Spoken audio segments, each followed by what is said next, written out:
My name is Macy Harris, and my performance is entitled Amelia Earhart's Transatlantic Solo Flight in 1932.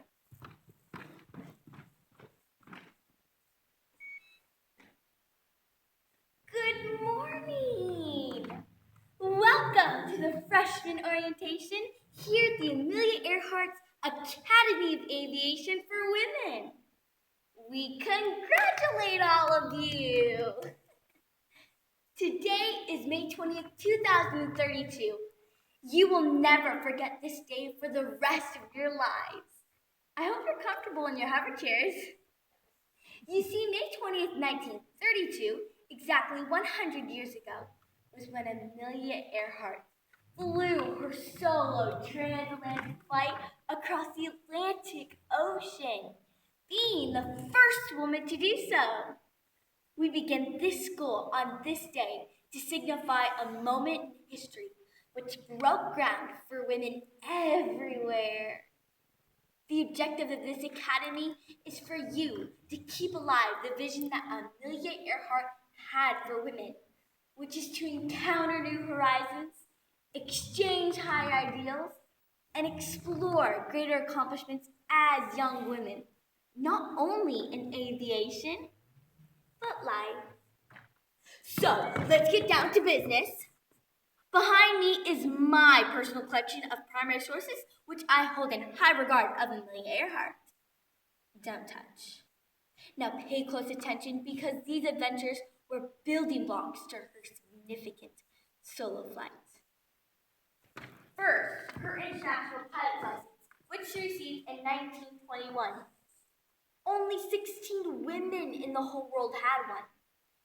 She then purchased her first airplane, the Canary, which she broke the women's highest altitude record, reaching 14,000 feet. In 1928, she encountered her first opportunity to cross the Atlantic. She did so with two men, Stoles and Gordon. When she landed, there was a lot of people there to greet her, being the first woman to cross the Atlantic, even though she was just a ledger on that flight. She even referred to herself as a sack of potatoes. She then stated, maybe one day I'll try it alone. And that she did.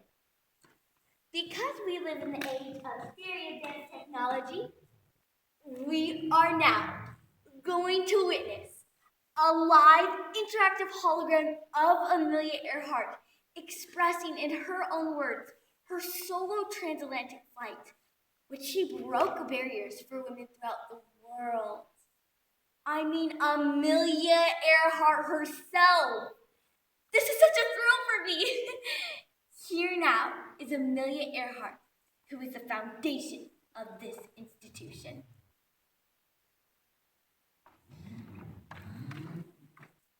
George, cue the hologram. Please put on your 4D glasses and enjoy.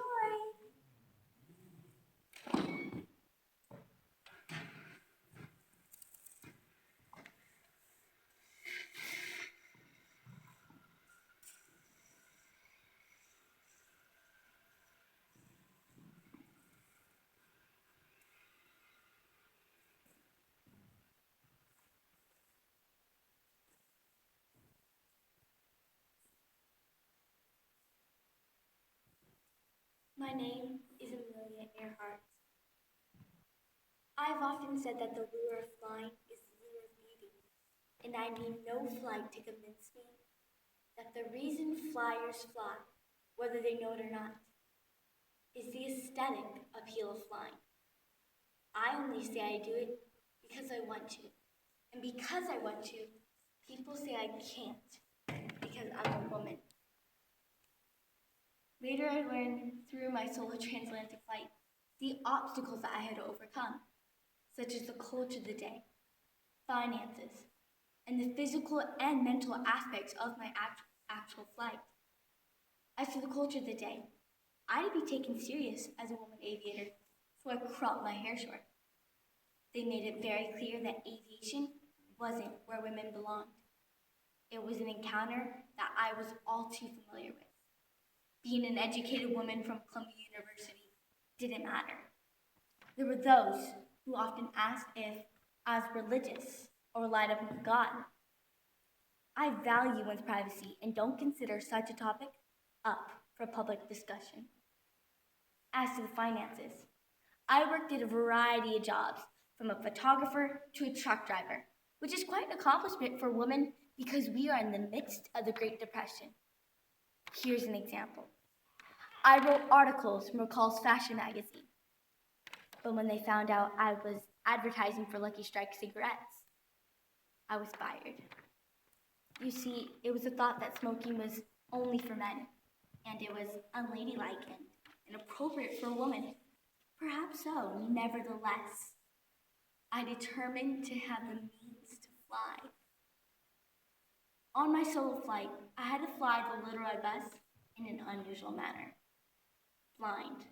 My altimeter, the instrument which shows height, failed me for the first time in 12 years of flying.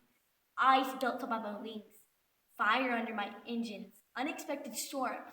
What saved me the most, in my opinion, was my woman's intuition and the fact that I was prepared. When I returned to America, I was awarded the Distinguished Flying Cross by Congress. I also received the National Geographic Society Gold Medal for exploration. Funny thing is, I never considered myself as an explorer. It was presented to me by Herbert Hoover, who, I'm glad to say, is our current president of the United States, and he's sympathetic to my plight as a woman. I am a woman. I felt discouraged when I was told I had no talent to fly, or newspaper articles written about me stated I should spend my time in better ways. Didn't they see? Couldn't they understand that one person, one woman, can make a mark in this world? I leave you words to consider. Some of us have great runways already built for us. If you have one, take off. But if you don't have one, realize it is your responsibility to grab a shovel and build one for yourselves and for those who will follow after you. This is Amelia Earhart, signing off.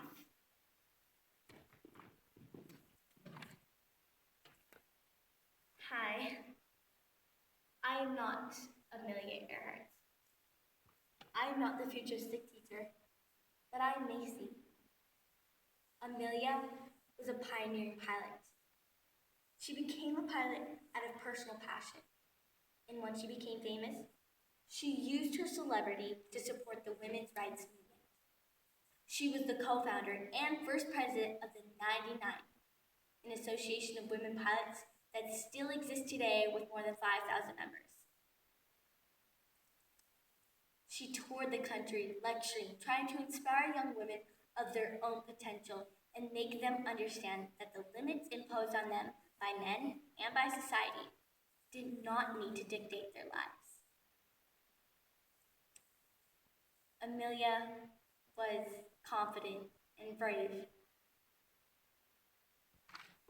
I stand here today by myself as a relative of Amelia Earhart, taking my own risks, exploring the opportunities before me today, and determined that I can make a difference. Thank you.